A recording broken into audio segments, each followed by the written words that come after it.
உறவுகளே, வாங்க இன்றைக்கி என்னென்ன டிஷ்ஷஸ்ஸு ப்ரிப்பேர் பண்ணுறேன்னு பார்க்கலாம். இன்றைக்கி ஃபுல் டே ஃபுட் விலாக் தான் பார்க்க போகிறோம். மதியம் லஞ்சுக்கு பார்த்திங்கன்னா கத்திரிக்காய் உருளைக்கிழங்கு போட்டு குழம்பு வைக்க போகிறேங்க. கடாயில் நல்லெண்ணெய் சேர்த்துட்டு கடுகு உளுத்தம் பருப்பு வெந்தயம் சீரகம் போட்டு தாளிச்சிருக்கேன். அப்புறம் இது கூட பூண்டு பொடியாக கட் பண்ணது, வெங்காயம் கருவேப்பிலை சேர்த்து அதையும் நம்ம வதக்கிக்கலாங்க. அதுக்கப்புறமா தக்காளியும் கத்திரிக்காயும் கட் பண்ணி வச்சுருக்கேன், அதையும் இது கூட சேர்த்து வதக்கிக்கலாம். அப்புறம் உருளைக்கிழங்கு பார்த்திங்கன்னா தோலெல்லாம் சீவிட்டு க்யூபாக கட் பண்ணி வச்சுருக்கேன், அதையும் நம்ம இது கூட சேர்த்து நம்ம வதக்கி விட்டுக்கலாங்க.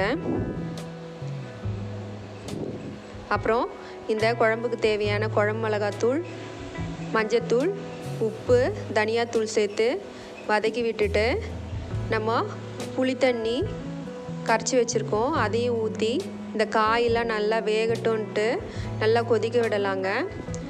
எண்ணெய் நல்லா பிரிஞ்சு வந்ததுக்கப்புறமா நம்ம தேங்காயும் சோம்பும் கடைசியாக அரைச்சி ஊற்றி கொதி விட போகிறோங்க. புளி தண்ணி சேர்த்தியாச்சு, சேர்த்துட்டு இது நல்லா வேகட்டும்னு விடலாம். அப்புறமா இன்றைக்கி மார்னிங்கில் டிஃபனுக்கு பார்த்திங்கன்னா மாவு கொஞ்சம் தான் இருந்தது, அதனால் இது கூட ரவை மைதா சேர்த்து பச்சை மிளகா, வெங்காயம், கருவேப்பிலை, கொத்தமல்லி போட்டு கடுகு உளுத்தம்பருப்பு சீரகம் தாளித்த தோசை தாங்க ஊற்றிட்டேன். இதுக்கு தொட்டுக்க பார்த்திங்கன்னா இப்போ நம்ம பண்ணுற குழம்பு தாங்க. இப்போ அவரைக்காய் பொரியலுக்கு தேங்காய், பூண்டு, காஞ்ச மிளகா, சீரகம் அரைச்சி வச்சுக்க போகிறேங்க. இந்த பொரியலுக்கு குக்கர் வச்சுட்டு எண்ணெய் சேர்த்துட்டு கடுகு உளுத்தம்பருப்பு சீரகம் தாளிச்சிருக்கேன். அப்புறமா வெங்காயம், பூண்டு, தக்காளி ஒன்று கட் பண்ணி வச்சுருக்கேன், அதையும் சேர்த்து நம்ம வதக்கிட்டு கொஞ்சமாக ஒரு கைப்பிடி அளவு பச்சை பருப்பு சேர்த்துக்கலாம். சேர்த்துட்டு நம்ம அவரைக்காவும் இது கூட சேர்த்து மஞ்சத்தூள், தேவையான உப்பு அளவு சேர்த்துட்டு நம்ம கலந்து விட்டுக்கலாங்க.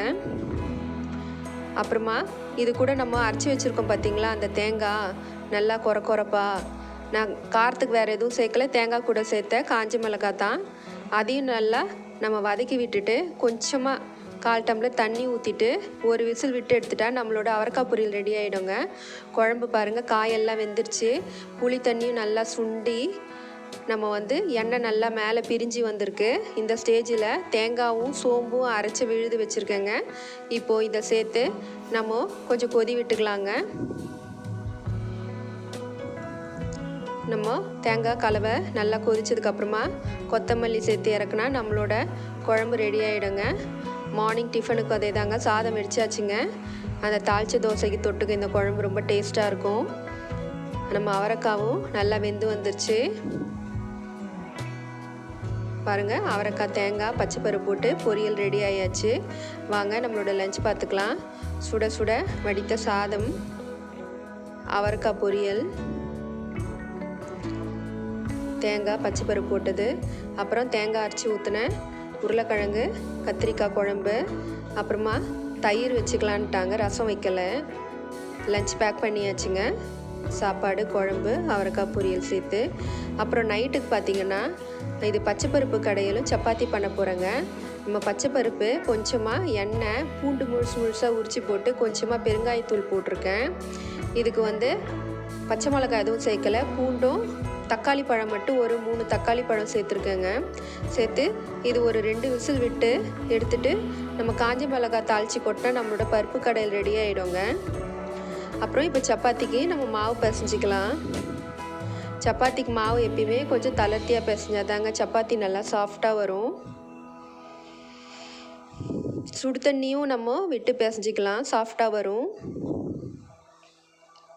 மாவு பிசைஞ்சாச்சு, நம்ம உருட்டி எடுத்து சப்பாத்தி சுடணும். பருப்பு வெந்துருச்சுங்க பாருங்கள். இதை கொஞ்சம் நல்லா கலந்து விட்டுக்கலாம்.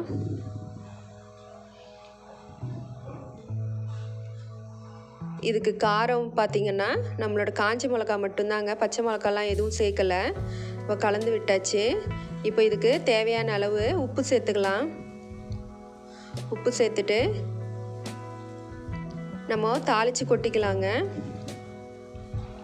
தாளிக்கிறதுக்கு பார்த்திங்கன்னா கடுகு, உளுந்து, சீரகம், கொஞ்சம் காஞ்ச மிளகா ஒரு 5-6 சேர்த்துக்கலாங்க.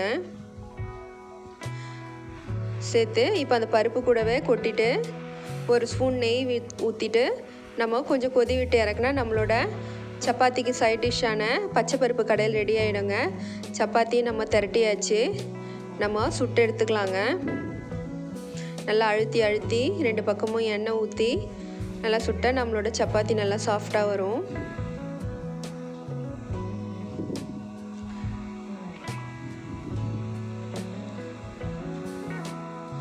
இந்த சப்பாத்தியும் இந்த பச்சை பருப்பும் ரொம்ப நல்ல காம்பினேஷனாக இருக்குங்க, ரொம்ப ஹெல்த்தியும் கூட.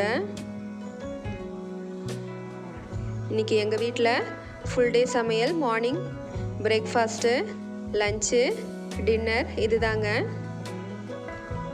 வாங்க நம்ம சர்வ் பண்ணிக்கலாம். பச்சை பருப்பு கடையில் கொதி விட்டதுக்கப்புறமா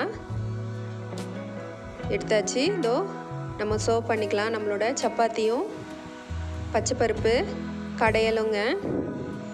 இது நம்ம ஈஸியாக பண்ணிடலாம், ஒரு 1/2 அன் ஹவர்லேயே வேலை முடிஞ்சிடும். என்னோடய சேனல் பிடிச்சிருந்தா மறக்காமல் சப்ஸ்கிரைப் பண்ணுங்கள், லைக் பண்ணுங்கள், கமெண்ட் பண்ணுங்கள். உங்கள் வீட்டில் என்ன சமையல்ட்டு கமெண்ட் பண்ணுங்கள். நன்றி.